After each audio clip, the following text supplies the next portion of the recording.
This murder case went unsolved for 14 years. And so this is the tragic story of Sunderland's Scott Pritchard. Scott Pritchard was a 19-year-old man that lived in Sunderland, and it was said to be that he absolutely lived for Sunderland Football Club. The story itself, it really begins on the 7th of January 2004. Scott Pritchard, who was local to the town of Hendon in Sunderland, on the 7th of January 2004, had gone and watched his beloved Sunderland Football Club with his friend. This was unfortunately the last ever football game he would ever watch. At approximately 6:30, CCTV coverage catches some of the last pictures of Scott Pritchard. The CCTV coverage captures Scott laughing, joking, and looking full of life. But one thing that was noticeable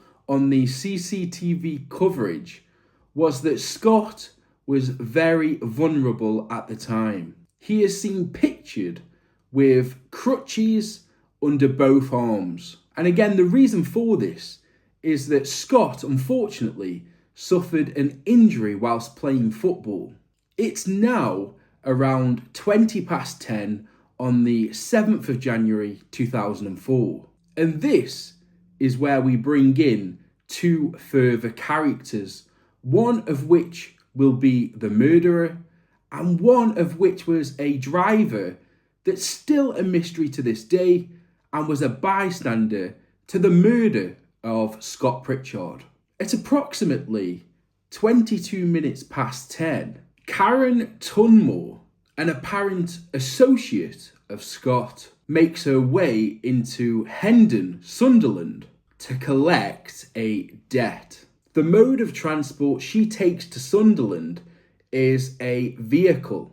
She, of course, is in the passenger seat of the vehicle, and the third and final character that we bring into this story is a mystery person. And for the purpose of this video, and through my research, I can only find his name to be Steve. And so it was reported that Karen Tunmore was to collect a £200 debt from Scott Pritchard. It was reported that Scott Pritchard had loaned £200 from said Karen Tunmore. Karen Tunmore was looking to purchase a new vehicle, and so decided that this was the night on the 7th of January 2004 that Scott Pritchard had to repay his debt. Following a text message whereby Karen asked Scott to meet her outside of his home, at approximately 10:37, Karen pulled up outside of Scott's house. Waiting outside for Karen and leant against a wall with his crutches was Scott Pritchard. And so it was reported that shortly after Karen arriving at the scene, there was a short and final confrontation between the pair. Karen had ordered Scott to pay her back £200. And so it was reported that either Scott refused to pay or he told Karen he didn't have the means to pay. It's then reported that in a fit of rage, Karen returns to the vehicle, whereby in the back seat, she takes a baseball bat. So she puts her arm through the backseat window, and on the back seat is a 50 to 60 centimetre baseball bat. And again, it's reported that she pulls the baseball bat through the back window and then approaches Scott. And as we've explained, Scott at the time was vulnerable from a football injury. He could barely walk, and it was said that he had crutches under both arms. In his final moments, it was reported that Karen had asked and given Scott one more chance to provide the money. In his final moments, it was reported that Scott had laughed at Karen. which led to Karen hitting Scott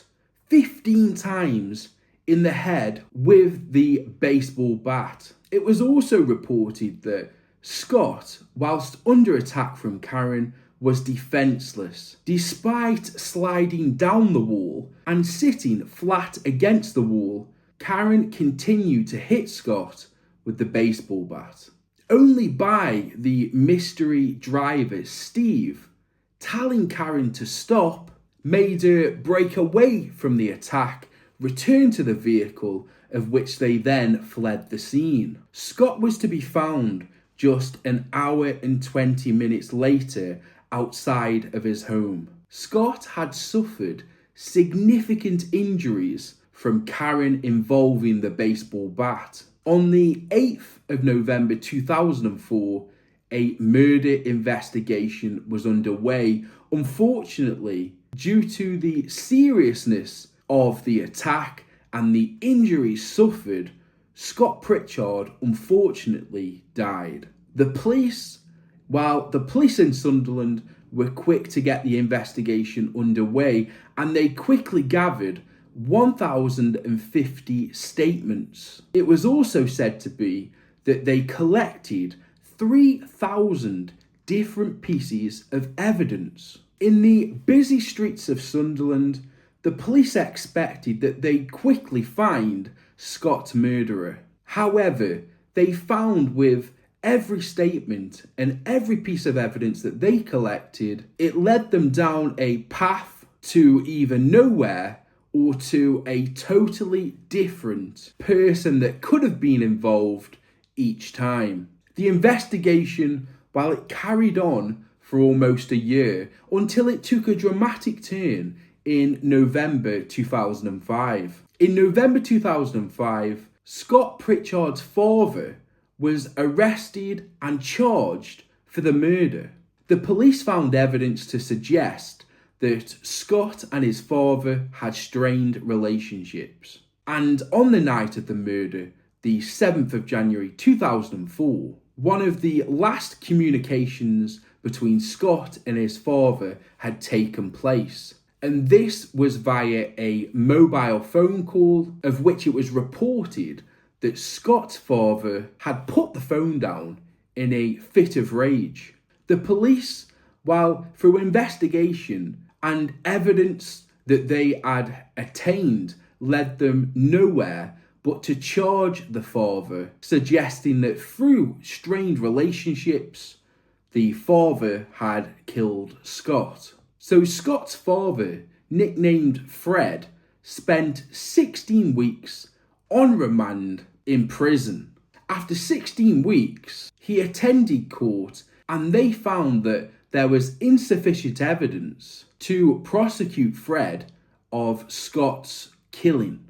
And so at this point, I've already told you that Karen Tunmore was the murderer. However, between the 7th of January 2004 up until the 31st of July 2018, Scott's murder had fallen into what is known as a cold case, and the murderer had not been found. So again, timestamp the 31st of July 2018. A female by the name of Karen Tunmore arrives at Sunderland police station. She's not there to report that she's been a victim of a crime. She's in fact there to report that she killed Scott Pritchard. Upon her disclosing this information, it's said that the police were shocked and lost for words. Karen was able to give an in-depth, detailed explanation of what had happened that night. And so Karen's story goes like this. Karen advises that she'd been in contact with Scott via text message. She told Scott that he owed her £200 worth of debt, she was looking to buy a new vehicle, and she was going to collect it from him that night. Scott agreed to meet Karen, but again, this wasn't to provide the money, it was to give an explanation or let's say a refusal to pay back the debt. Karen explains that on approaching Scott and advising him to his face that he needed to pay back the £200 so that she could purchase the new vehicle, he laughed in her face. Karen Tunmore advises that in a fit of rage, she saw red and so fetched a baseball bat from the back of a friend's vehicle.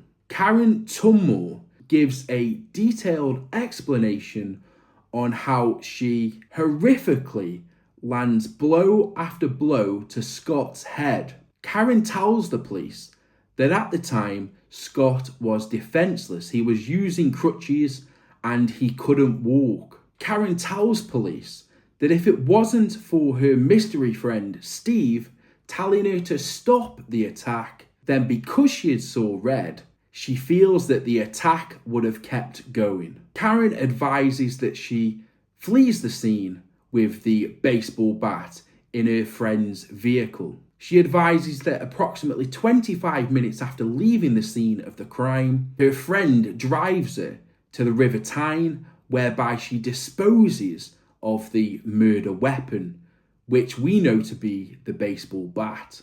Karen then advises that her friend, the mystery person, as we know Steve, in the upcoming 2 days, sells his vehicle because it's said to be, and as quoted by Karen, some of Scott's blood was on the back seat of the vehicle because after she had attacked Scott with a baseball bat, she'd put the blood-soaked baseball bat on the back chairs. Because of this, again, she advises that the friend, the mystery person in this case, Steve, sells his vehicle. She then goes on to explain to the police that 14 years had passed. She'd become a football coach to 2 female football clubs, and over the 14 years, she had been involved in a lot of charity cases.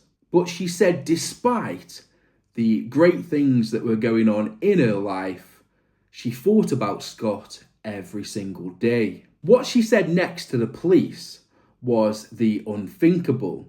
She explained to the police that the only reason she had come to the police station on the 31st of July 2018 and admitted to killing Scott Pritchard was because she was hearing voices and the voices were telling her to kill another person. She explained to police that she had told a friend about what she'd done in 2004 and what was happening to her in 2018 with the voices that she was hearing in her head. Subsequently, her friend had told her that she needed to go to the police and she needed to explain what she had done. And so this is how the unsolved murder case of 14 years quickly became the solved in 2018. However, there's still one unanswered question in this case. Who was the driver on the night of Scott Pritchard's murder?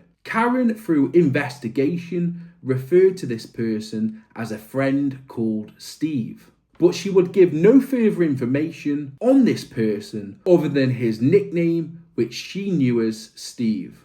Steve, of course, was a big part of this murder case. In fact, he drove Karen to the murder scene. He witnessed the murder of Scott Pritchard. He also helped Karen to dispose of the murder weapon. And he later sold his vehicle because his back seats of the vehicle contained blood of murdered Scott Pritchard. So who was Steve and will he ever be caught? Let me know your thoughts in the comment section down below, what you think of this case.